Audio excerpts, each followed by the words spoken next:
오늘 또 이렇게 현장에서 굉장히 추운 날씨인데 현장에 나오셔서 예배드리는 우리 성도님들과 또 온라인으로 또 가정에서 드리는 우리 성도님들에게 주님께서 평강을 주시기를 간절히 소망합니다.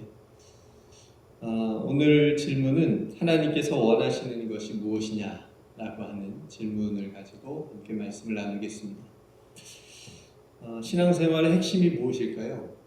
우리가 신앙생활 하는 데 있어서 중요한 것이 무엇일까? 그것은 하나님이 원하시는 것이 무엇인지 알고 행하는 겁니다.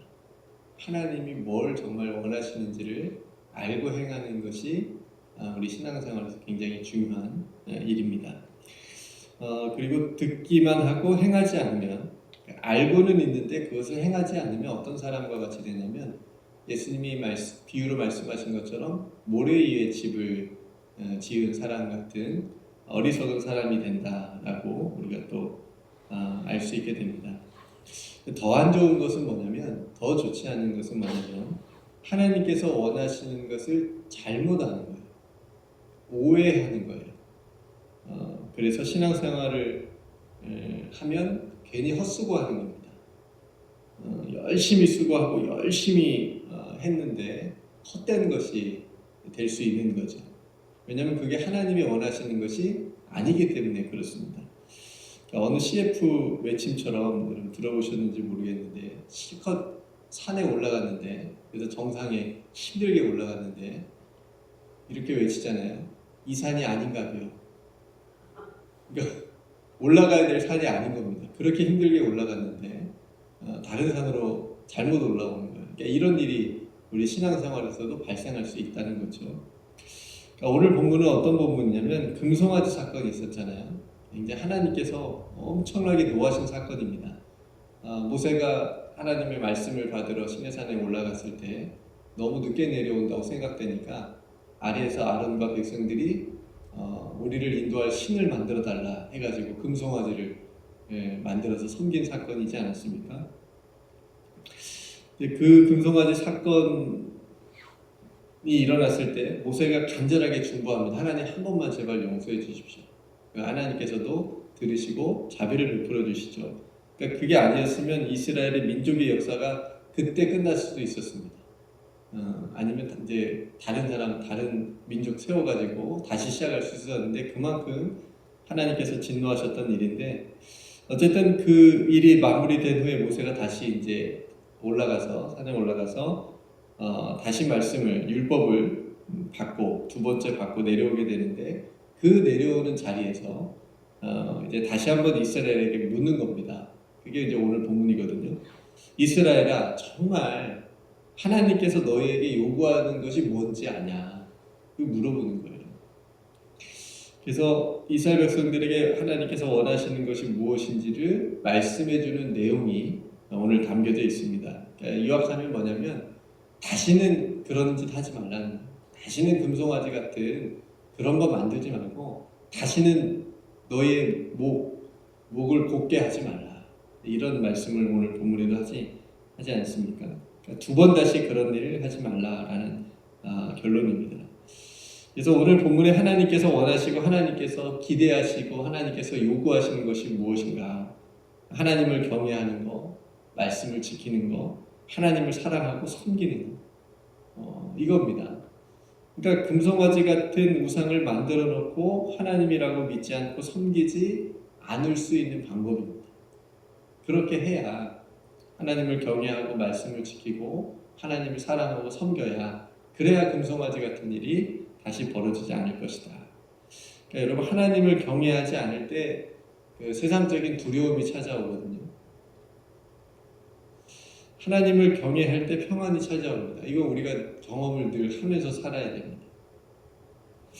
하나님을 사랑하지 않을 때 다른 것이 우리의 섬김의 대상이 되어버립니다. 하나님만을 사랑할 때 하나님만 우리가 예배의 대상으로 삼을 수 있습니다. 또 여러분, 말씀이 삶의 기준이 되지 않을 때 세상적인 가치가 우리들의 삶의 기준이 어느새 되어버립니다.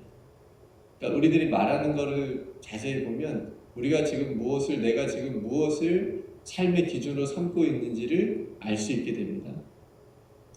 그리고 말씀을 지키면서 우리가 살 때 그 말씀의 능력으로 우리가 세상을 살아가게 되는 것을 경험하게 되는 겁니다. 여러분, 그래서 이스라엘이 하나님의 백성으로 살아가는 데 있어서 하나님이 원하시는 건 다른 거창한 게 아니었어요. 특별한 일을 하라는 게 아니었습니다. 하나님을 사랑하고 하나님의 말씀에 순종하면서 사는 겁니다.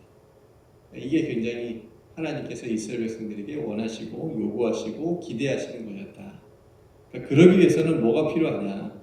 하나님께서 어떤 분이시는지를 아는 거예요. 그러니까 이건 이제 오해하지 않기 위해서 그렇습니다. 하나님을 바르게 알기 위해서 그렇습니다. 오해하면 다른 거 행합니다. 오해하면 잘못 알면 다른 거, 다른 산에 올라가는 것처럼 그렇게 우리의 신앙생활을 할 수 있기 때문에 하나님이 어떤 분이신지를 바르게 아는 게 굉장히 중요합니다. 그래서 17절부터 나오잖아요. 신 가운데 신, 주 가운데 주, 크고 능하신 두려운 하나님이시다. 그리고 사람을 뭘로 보지 않나요? 외모로 보지 않는다. 하나님은 사람을 외모로 보지 않는다. 사람은 사람을 외모로 보는데 하나님은 그런 분이 아니시다. 사람은 뇌물을 받는데 하나님은 뇌물을 받지 않으시는 분이다. 그러니까 뇌물을 뭐 이렇게 하면서 신앙생활을 하면 안 되는 거예요. 또 고아와 과부를 위하여 정의를 행하시는 분이다. 사람은 좀 없는 사람들, 가난한 사람들 무시하면서 할 수 있는데 하나님은 절대 그러실 분이 아니다. 나그네를 오히려 사랑하시는 하나님이다 라고 소개하고 있습니다. 그러니까 우리가 믿는 하나님이 이런 하나님이라는 거예요. 이스라엘에게 나타나신 하나님이 이스라엘이 사랑하고 섬겨야 되는 하나님이 이런 하나님이라고 지금 소개하고 있습니다. 너희들 똑바로 알아야 된다. 그러니까 하나님은 높고 화려한 저 하늘 보좌에 앉아서 땅을 바라보면서 그냥 다스리시기만 하는 신이 아니고 고아와 과부의 편이 되어주시고 나그네와 함께 하시는, 연약한 자들과 함께 하시는, 그들의 편이 되어주시는 그런 하나님이다. 정의의 하나님이다라고 하는 것을 말씀해 주고 있습니다.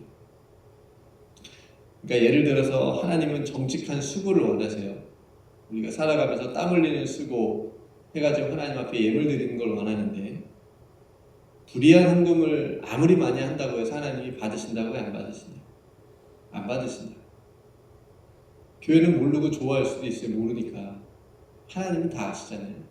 그 불의한 헌금은 아무리 많아도 하나님은 받지 않으신다.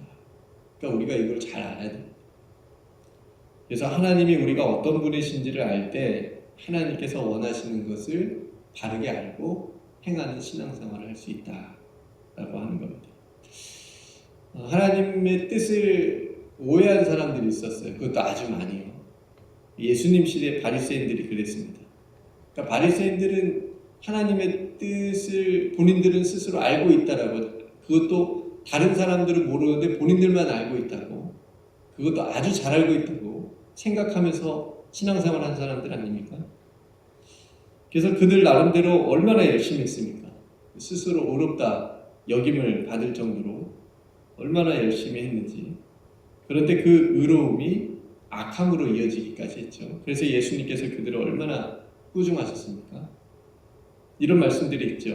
화 있을진저. 처음부터 화가 있대요. 너희들 같이 그렇게 하나님을 섬기면 너희들 화가 있을 거다. 서기관, 외식하는 서기관들아 바리새인들이여, 너희는 천국문을 사람들 앞에서 닫고 너희도 들어가지 않고 들어가려 하는 자도 들어가지 못하게 하는 것. 얼마나 나빠요. 너희 안은 탐욕과 방탕으로 가득하도다. 사람들은 모르잖아요. 사람들은 굉장히 경건하게 생각하고 거룩하게 생각하는데 예수님은 다 알잖아요. 너희들 그 안에는 탐욕과 방탕으로 가득하다. 그리고 회칠한 무덤 같다. 겉으로는 아름답게 보이나 그 안에는 죽은 사람의 뼈와 모든 더러운 것이 가득하도다. 얼마나 비참했고, 본인들은 열심히 신앙생활한다고 하는데, 하나님을 섬긴다고 하는데 실상은 이렇잖아요. 마태복음 12장 7절 말씀에도 나는 자비를 원하고 제사를 원하지 아니하노라. 그러니까 바리새인들과 서기관들이 자비가 없어요. 긍휼이 없습니다. 본인들 그냥 하나님 앞에 드리는 제사만 열심인 거예요. 근데 하나님이 정작 원하는 것은 그런 제사가 아니라 자비다. 잘못 알고 있었던 거죠. 나는 자비를 원하고 제사를 원하지 아니하려 하신 뜻을 너희가 알았더라면 무지한 자를 정죄하지 않았으리라. 그러니까 본인들이 열심히 하나님의 어떤 그 율법에 맞춰서 제사를 열심히 드리니까 그 제사를 드리지 못한 사람들을 어떻게 해요? 정죄하는 거예요. 무지한 자를 너희들이 왜 정죄하느냐, 그렇게까지 말씀하지 않으십니까? 여러분, 초기에 믿음이 약했던 예수님의 제자들도 예외가 아니었습니다. 예수님께서 자신들을 제자로 부르신 그 뜻을, 그 이유를 모르니까 예수님 옆자리를 탐하는 일까지 벌어졌습니다. 로비를 해가지고, 엄마들 시켜가지고. 여러분, 우리들은 어떨까요? 우리들은 정말 하나님이 원하시는 거, 하나님이 바라시는 거, 하나님이 기대하시는 것이 무엇인지 바르게 알고 우리는 신앙생활을 하고 있는가 뒤돌아봐야 되겠습니다. 이게 굉장히 우리에게 중요합니다. 여러분, 오늘 말씀을 우리도 기억합시다. 하나님을 정말 경외하고 사랑하면서 하나님의 말씀을 지키면서 정의롭고 정직하게 해가면서 살아가는 삶, 이게 하나님께서 원하시는 겁니다. 연약한 자들의 편이 되어 주시라는 것, 그들의 손을 잡아 주시라는 것, 이게 전부입니다. 다른 거창한 거 원하지 않으십니다. 그러니까 하나님께서 원하시는 것은 한결같았어요. 미가서에 보면 사람아, 주께서 선한 것이 무엇임을 내게 보이셨나니 여호와께서 내게 구하시는 것은 뭐예요? 오직 정의를 행하며 인자를 사랑하며 겸손히 내 하나님과 함께 행하는 것이 아니냐, 이거였어요. 똑같잖아요, 오늘 말씀하고. 여러분, 오늘 말씀을 통해서 우리도 마찬가지로 하나님께서 우리에게 원하시는 것이 무엇인지 바르게 알고 깨달아서 그것을 바르게 행하면서 신앙생활하면서 하나님 안에서 살아가는 저와 여러분들이 되시기를 주님의 이름으로 축복합니다. 그런 열매가 있습니다. 그럼 반드시 선한 열매가 생깁니다. 하나님께서 기뻐하시는 열매를 맺게 될 줄로 믿습니다. 이제 올 한해 며칠 남지 않았는데요. 내 신앙생활의 열매가 무엇인가, 내 삶의 열매가 무엇인가를 한번 뒤돌아보는 그런 시간들 되기를 소망합니다.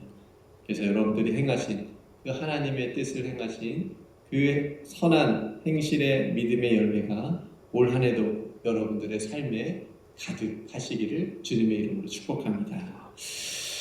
오늘 말씀을 생각하면서 함께 기도하도록 하겠습니다. 몸이 연약한 성도들을 위해서 또 함께 우리가 중보했으면 좋겠고요. 제가 먼저 기도하고 우리 함께 기도로 하루를 시작하겠습니다. 하나님 아버지, 하나님께서 우리에게 원하시는 것이 무엇인지 바르게 알게 하여 주옵소서. 자녀가 철이 들면 부모의 사랑과 부모의 마음을 깨달아 알듯이 하나님의 자녀된 우리가 하나님의 마음을 아는 성숙한 자녀들 되게 하여 주옵소서. 주님이 우리에게 바라시는 것이 하나님을 사랑하며 경외하고 예배하며 말씀을 지켜 행하는 삶임을 다시 말씀을 통해 깨닫고 기억하게 하여 주옵소서. 주님, 때론 우리의 고집과 불순종의 완고한 마음을 깨뜨려 주옵소서. 성령께서 우리의 굳은 마음을 제거하여 주시고 부드럽고 순종하는 마음을 허락하여 주옵소서. 오늘 이 새벽에 우리들의 기도와 결단을 받으시고 참된 하나님의 자녀로 하나님의 온전하신 뜻을 행하며 살아가는 우리 모두가 되게 하여 주옵소서. 선한 열매를 늘 맺게 하여 주시는 우리 구주 예수 그리스도의 이름으로 간절히 기도드리옵나이다. 아멘.